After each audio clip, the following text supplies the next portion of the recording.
Rise now, ye tarnished.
Elden Ring by many is considered a masterpiece, the best game of all time, a feeling that can never be captured again.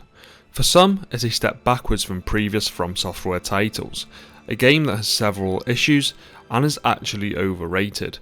But what is it for someone who's never played a From Software game before, like myself? Well, for me, it's a flawed masterpiece. Like I already said, before Elden Ring, I never played a From Software or any Souls-like game. I was never exposed to their titles or that genre of games. I knew about them and heard of Dark Souls and Bloodborne, but growing up they never really interested me and I didn't pay enough attention for them to actually catch my eye. I never watched any gameplay on any of the games or how difficult some of their games were, but upon seeing the first few trailers for Elden Ring, I was instantly impressed and it became one of my most anticipated games of that year. I went into this game not knowing what to exactly expect. And in this video I want to give my opinion on why I think Elden Ring is a flawed masterpiece.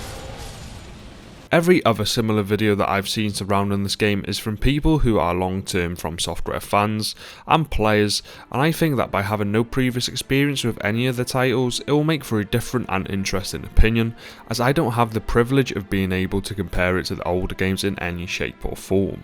And I also have no attachment to any of the older games, which sets me free from bias and I can really give my true honest opinion. I want to start by saying that Elden Ring for me is in my top 3 best games ever. However, there is a few things I didn't like about it or thought it could have been done better. First, I'll start with everything I liked.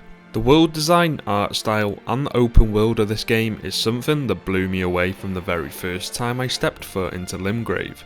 Upon opening the doors, the sheer scale of what was shown to me was fascinating and exciting. Seeing Stormveil Castle and the Urge Tree was truly amazing. It was the first time where I was taken aback by how beautiful and large this game was. I love the colour palettes in this game and how each area feel completely different to one another. Even after all the hours played, whenever I'm in Caelid the place still creeps me out and it's an area I never like to stay in for too long. Graphically the game isn't something amazing. It's good, but what makes it that much better is the art style of the game. The architecture of the buildings, the lighting and the ability to make each area distinguishable from another is what impressed me a lot. Another thing that I was massively impressed by was the amount of freedom that is given to the player. After your first sight of Grace, you are free to go wherever you want. If you want to go into Caelid, you can. If you want to stay in Limgrave, you can. The Sight of Grace does vaguely guide you in the intended direction, but you still have to mainly find your way to progress through the story. The game doesn't hold your hand and show you where to go like many other open world RPG games do. Personally, I hate when games think that the players are stupid and need to be told where to go, with big markers everywhere telling you where to go exactly. Elden Ring does the complete opposite and trusts that the player will eventually find the way to the main objective. I think one of the reasons it doesn't do this is because the game has so much to offer outside progressing through the main story. It wants you to go out and explore the world they've built. It encourages curiosity and exploration. The game has a total of 53 caves and dungeons for players to explore, with each one having a different reward for the player. Smithing stones can also be found in caves and dungeons, which are then used to level up your weapons, amongst many other things. I actually think the whole game was built around the idea of making players go out there and find their own way through this beautifully complex world that has been created. There's a few reasons why I've come to this conclusion. and I think my first ever playthrough is a good example. I started the game probably in a similar way to many new players, with no real idea where to go. I just tried to go straight to Stormvale Castle, as that was the first thing that stood out to me. But what I quickly realised was that I was massively underleveled and had no real chance of getting through it. So I went out and started exploring the world and started to really enjoy the game. The caves and dungeons, the side bosses, getting new gear and improving my gear. I actually ended up fighting every boss that was available in Limgrave and the Weeping Peninsula before I went back into Stormvale Castle.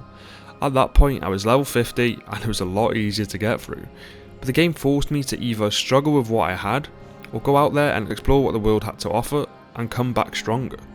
You can go through the game without hardly exploring the areas, however I do think that the game is a far superior experience when you go out and explore everything there is to offer. A lot of the time I would find myself being sidetracked by seeing a secret pathway that led me somewhere else, or a cave or some ruins that I went on to explore and ended up getting really good rewards from. If you could see it, you could probably reach it. That is something not a lot of games do. The amount of freedom this game offered was absolutely refreshing. And just when you think the map couldn't get any bigger, you would discover Nokron, the Eternal City, and the Siofra River, and a whole underground area that the game had to offer. The world is massive, and it kept surprising me with more and more areas to explore. What makes it even more impressive is that this is From Software's first open world title, and I can confidently say that it's up there with one of the best I've ever played. However, I do think this game is a flawed masterpiece, and there is something that I think let the game down a little bit when it came to its open world areas, especially in the latter stages of the game. After reaching the mountaintop of giants, I felt like the game started to feel a little bit empty. And I understand that that's how that area is meant to feel, but overall the area just didn't feel like it received the same amount of care previous areas did, and at that point I was just focused of getting out of there. I will say that this game is probably best to play once. Now I'm currently on my second playthrough and halfway into the DLC, but playing it the second time round just didn't hit the same way, because I now knew where to go and which areas weren't worth going to, whereas the first time I played I had no idea what a given cave or dungeon had in store for me. Nonetheless, the open world that has been created is easily one of the best I've ever experienced in a video game. The next thing I want to talk about is gameplay. Overall, I enjoyed the combat and leveling up your character and gear. I've heard that these games have always been difficult and the combat was unlike any other game I've played before. So to begin with, it was a little bit challenging, especially the boss fights, but I quickly got to grips with the mechanics of the game. What I enjoyed the most about the combat was that I was fully responsible for my own mistakes. If I died during a boss fight, 99% of the time that was on me, which meant that I had to learn the boss's moves and know exactly when to heal or find a gap to get a few attacks off. It felt more like a strategy game in that regard. Having to wait for the perfect timing and being fully responsible for your own actions was something that I never really experienced in a game before. Sure, there were some boss fights that just felt straight up unfair, but I'll talk about those later. I also appreciate the different ways you can play the game, using magic, tanking everything with strength, or going for things like blood loss and other things the game offers. It really does offer a lot of different ways to approach the game and gives the players a lot of freedom. Acquiring new gear and leveling up your weapons gets quite addictive, and like I already said, it can all be done through simply exploring the world. You never knew what reward you were going to get after completing a dungeon or cave. In one you might have got something that didn't really help with your build, but in the next one you might have gotten an Ash of War that was just what you needed. The game is difficult, and I feel like it's a major talking point surrounding the game, especially when it released and a lot of new players tried it for the first time. Margit the Fell Omen is a good first taste of what the game is going to be like, and like I said on my first playthrough, I struggled a lot, and instead of struggling through it, I went out and leveled up my character. What I'm trying to say is that Elden Ring is definitely a hard game, but it's only as hard as you make it. There are plenty of features in the game that can help you out. Incantations, Ash of War, magic, summons, and so many others that can make the experience so much easier. The most popular being the Mimic tier summon. I know a lot of veteran players look down on players that use these features because they think it's an easy way out. However, if it's in the game, then why should people not use it? Personally, I only used the Mimic tier once, and that was in the Melania fight. Apart from that, I always wanted a proper challenge, but I would never look down on people using these tools that the game gives us. Doing so would be counterintuitive. Overall, I was pleasantly surprised with the variation in weapons and how many ways you could play the game. It wasn't anything groundbreaking, but upgrading and gathering new weapons and equipment was fun and worthwhile. The The thing that I enjoyed most when it came to gameplay was overcoming that challenging boss. Finally beating a boss after an hour of trying gave me a feeling of reward like no other game has before. And I'm sure older From Software games also have that, and they are all built on the same premise of difficult boss fights, but for someone who's playing it for the first time, that's the thing I weirdly enjoyed the most. Torrent, which is your trusty ancestral steed, is also a major part of gameplay and exploring the world. He can be used in combat to traverse the world, with his double jump and used for several gust of winds that are scattered around the world, which launch you up into the air or can be jumped down on, stopping you from taking any fall damage. Torrent is probably one of the best feeling horses in any game I've played. He's nimble and feels fluid to use. And finally, you can use him to fight the Elden Beast. Just a shame it took them so long to allow players to summon him during that boss fight. People will never know the struggle of the Elden Beast without Torrent. The story is hard to follow, especially compared to your standard open world RPG game. It leaves a lot open for interpretation. You could easily finish the game and not really know the ins and outs of it, or the motivation and ambition behind every boss and character. However, your objective is simply to become the Elden Lord. The side quests is what I really enjoy. In my first playthrough I completed Ranni's quest line, which I enjoyed a lot, and it definitely offers a somewhat more traditional experience when it comes to storytelling. It's still a little bit confusing and you have to find out a lot of the things by yourself, but I think that's the magic of it all. There really isn't much to say about the story, but if you do get deep into the lore of it, it's very interesting, and I recommend watching some of the deep dive lore videos because they really are worth it and help to understand each boss a lot better. The side quests and storylines are also fantastic when given a chance, and they offer a deep understanding of the story. And although it's not a traditional approach, it's an approach that I really enjoyed as it made me discover a lot of the things by myself. Now it's time to talk about the bosses. I am Melania, Blade of Mikola.